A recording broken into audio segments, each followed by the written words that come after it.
ఏంటిది? సడన్ గా snow పడుతుందేంటి? South లో స్నో పడుతుందేంటి? దీనికోసం నేను నార్త్ వెళ్దాం అనుకున్నా.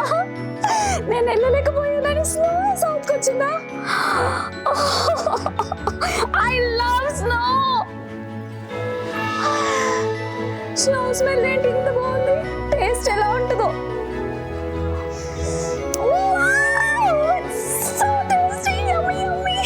వెంటనే ఈ విషయం అక్కతో షేర్ చేసుకోవాలి. అక్క, అక్క ఎక్కడున్నావు? ఇక్కడే పైన. అయినా